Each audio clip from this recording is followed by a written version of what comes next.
you're more likely to be a Boltzmann brain than an actual human, meaning you're statistically more likely to be a disembodied consciousness that spontaneously assembles from random particles in empty space, complete with false memories of a life that never happened, existing for exactly one moment before dissolving back into nothing, than to be the actual person you think you are. You might think to click off the video now thinking, there's no way this is real, but in many of our best cosmological models, it is expected. Because over enough time, the universe will eventually produce so many Boltzmann brains that they overwhelmingly outnumber real humans.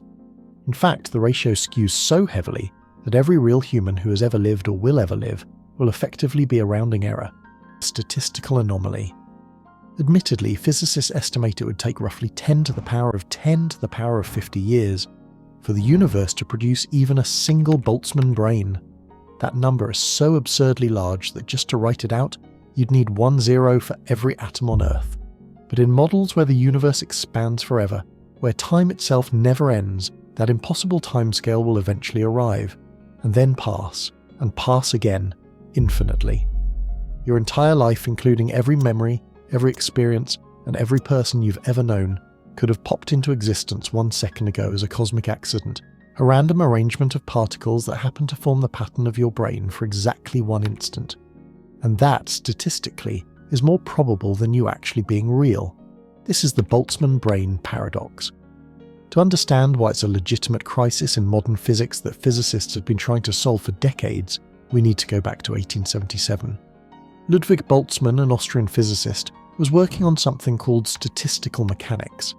He was trying to answer a question that seemed simple at first. Why does time only move in one direction? Why can you scramble an egg but never unscramble it? Why do ice cubes melt in your drink instead of forming spontaneously? And why does your room get messy over time instead of cleaning itself? The answer has to do with entropy. Entropy is basically a measure of disorder. Low entropy means things are organized. High entropy means things are chaotic and spread out. And the second law of thermodynamics states that entropy always increases. Things always move from order to disorder and never the reverse. Boltzmann figured out that this is why time has a direction.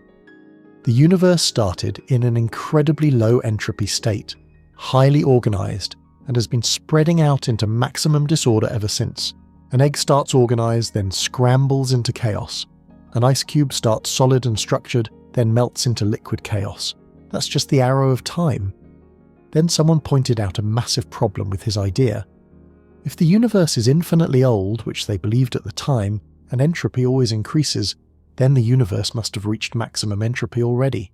Everything should be completely random, completely disordered, completely uniform. There shouldn't be any structure at all. No stars, no planets, no life. Just a featureless soup of particles at the same temperature everywhere, forever. Yet here we are, living in a universe full of structure and organization and complexity. Boltzmann had to explain how that was possible. So he proposed a thought experiment to address the critic. Maybe we're living in a statistical fluctuation, a random temporary dip in entropy. Most of the time the universe is in maximum entropy, total chaos. Occasionally particles happen to organize themselves into something less chaotic. A pocket of order spontaneously forms from the disorder, and we happen to exist in one of those pockets. Think of it like flipping coins. If you flip 1 billion coins, most of the time you'll get roughly half heads and half tails. That's maximum entropy or random distribution. Occasionally, purely by chance, you might get a stretch where you flip 10 heads in a row. That's a fluctuation, a temporary departure from randomness. Boltzmann was saying the entire universe we observe is like that stretch of 10 heads, a lucky fluctuation in an otherwise messy cosmos. This explanation had a fatal flaw that Boltzmann himself probably didn't fully expect. If our universe is just a random fluctuation from chaos, then the most probable explanation for your current observations isn't that a whole universe fluctuated into existence. It's that a much smaller fluctuation produced the illusion of a universe. The reason comes down to probability. Smaller fluctuations are exponentially more likely than larger ones. A human brain contains roughly 10 to the power of 26 atoms. The observable universe contains roughly 10 to the power of 80 atoms. If both are random arrangements, the brain is incomparably more probable. To put that in perspective, if a Boltzmann brain forming was as likely as winning the lottery once, the entire universe forming would still be rarer than winning the lottery every single day for trillions of years straight. One is already absurdly unlikely. The other is so impossibly unlikely that the first becomes the common outcome by comparison. But you don't need an entire universe with 13.8 billion years of history, with galaxies and stars and planets and billions of years of evolution, just to explain why you're having the experience you're having right now. You just need a brain. One brain, configured exactly right to produce your current thoughts, your current memories, your current sensation of being you. And that brain doesn't even need a body. It doesn't need oxygen or blood flow. It doesn't need to be inside a skull. It just needs to exist for one instant. One single moment of consciousness, then it can dissolve back into the chaos it came from. Physicists call this a Boltzmann observer, the minimal system capable of having the experience you're having right now. And during that one instant, it can have memories, fake memories, memories of stories that never happened, memories of people you never met, memories of a past that never existed. The neural pattern for remembering your childhood takes up the same space whether that childhood actually happened or not. From the inside, there's no difference. A brain that formed 1 second ago with false memories experiences itself exactly the same way you experience yourself right now. And statistically, given that Boltzmann brains are so much more probable than real humans, it seems like you're almost certainly the hallucination. And that sounds crazy to say, but it's a genuine crisis that physicists have been grappling with for over 2 decades. In the early 2000s, cosmologists started taking the Boltzmann brain problem seriously. They realized that many of our leading models of the universe predict that Boltzmann brains will vastly outnumber real observers. One of these models is called eternal inflation. The basic idea is that the Big Bang wasn't a one-time event. Instead, quantum fluctuations keep creating new universes in an eternally inflating multiverse. Space keeps expanding forever, new regions keep inflating, and this process never stops.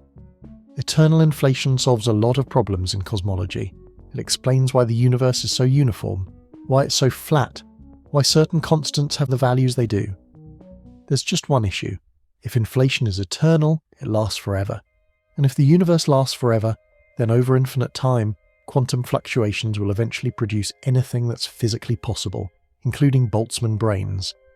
Physicists sat down and calculated the numbers. In certain versions of eternal inflation, the ratio of Boltzmann brains to real observers approaches infinity as time goes on, meaning that in the long run, almost every conscious observer in the universe will be one, which means if eternal inflation is correct, you're almost certainly not real. This creates a logical paradox. If most observers are Boltzmann brains with false memories, then most observations are false, including the scientific observations that led us to the theory of eternal inflation in the first place. The theory predicts that the evidence for the theory is probably fake. It defeats itself. In 2004, physicist Andreas Albrecht published a paper arguing that this should disqualify the theory entirely. Any cosmological model that predicts Boltzmann brains outnumber real observers should be rejected, because it predicts its own observations are unreliable. The Boltzmann brain problem became a constraint. Cosmologists started modifying their models specifically to avoid producing too many Boltzmann brains. They adjusted how inflation ends, how dark energy behaves, and how the vacuum decays. Models that predicted too many Boltzmann brains got thrown out. But this is still an active area of research. Physicists are still trying to figure out how to reconcile our best theories of cosmology with the requirement that we're probably not hallucinations. Some have proposed several solutions to the Boltzmann brain problem. Maybe the universe doesn't last forever, though all our observations suggest it will expand eternally. Maybe consciousness requires temporal continuity, and a single instant brain isn't actually conscious. But then again, we don't know what consciousness is, so this is pure speculation. Maybe we can use anthropic reasoning and simply assume we're real because science requires it.